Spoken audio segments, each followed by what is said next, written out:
please. I told you, you're not going to get the fancy show tonight. This one, anything with gloss on it, because, you know, I'm on vacation.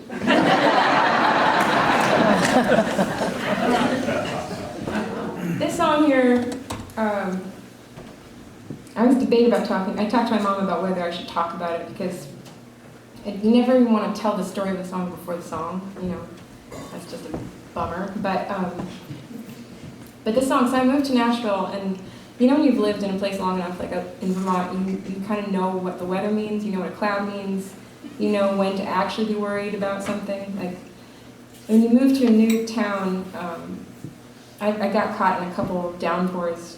It was a bright sunny day, and then suddenly it wasn't. And I was talking to a friend of mine who moved to town and had the same kind of experience where there's tornado sirens. You know, what do you do with a tornado siren? I mean, like, most people just carry on walking their dog and checking out their phone, and I'm like running to the basement. It's just a test. This happens every Sunday at noon. You know? But they do send those things off pretty frequently, and I kind of, you know, I've spent a lot of time out west, and you can see weather coming at you in different little cloud parties, and so maybe I'm a little obsessed with it. I write fewer like lovelorn, heartbroken, the man left me songs, and more like storm cloud songs. But that's my niche. That's my, like, they're gonna be like, oh, storm cloud lady. Rambling. Usually, if I have a band on stage, I can start to feel them like move in their chairs or like sighing, and then I'm like, oh, cut it off, Caitlin. But there's nobody doing that in these chairs, and that's not an invitation to come sit on stage. That's happened before.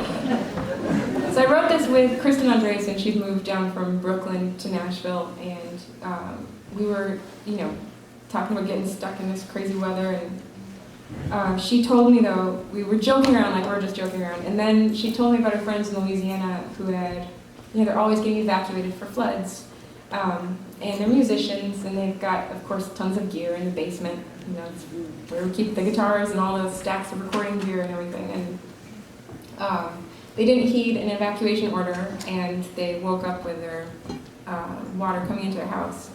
So scrambled to get out, and it was a couple. The woman was very short, and the husband was a string bean, and they had a 3-year-old son. And so they left him sleeping in his bunk bed, and they gathered up as much as they could to get out of Dodge, and then went back to get him. She went back to get him and couldn't get through her house because the water was already so high. And so her husband, thankfully, was so, you know, tall. He just like cut through, grabbed him, off they went.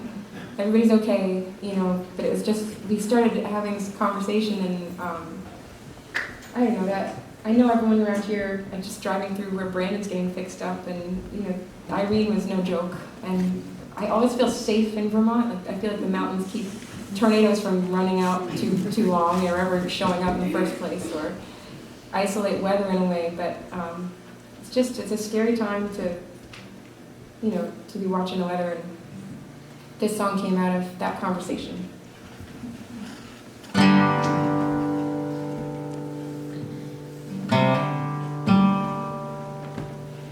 Dark cloud like a gun, do you stay, do you run?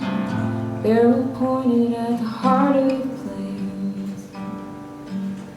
Green bird on the wire, smoke for the fire. Dry leaves cold in a rattling chain.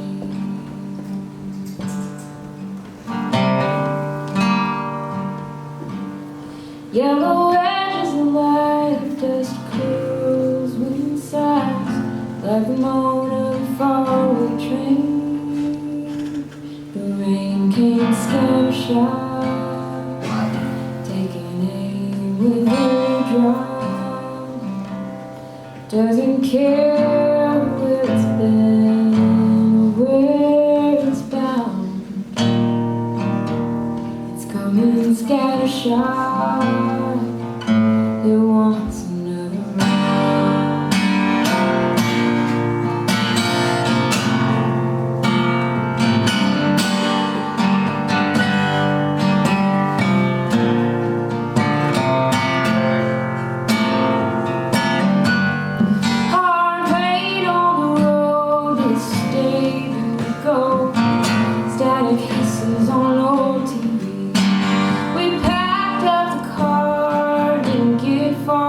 river rising like you wouldn't believe.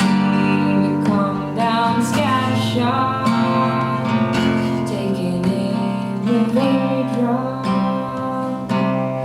Doesn't care where you've been.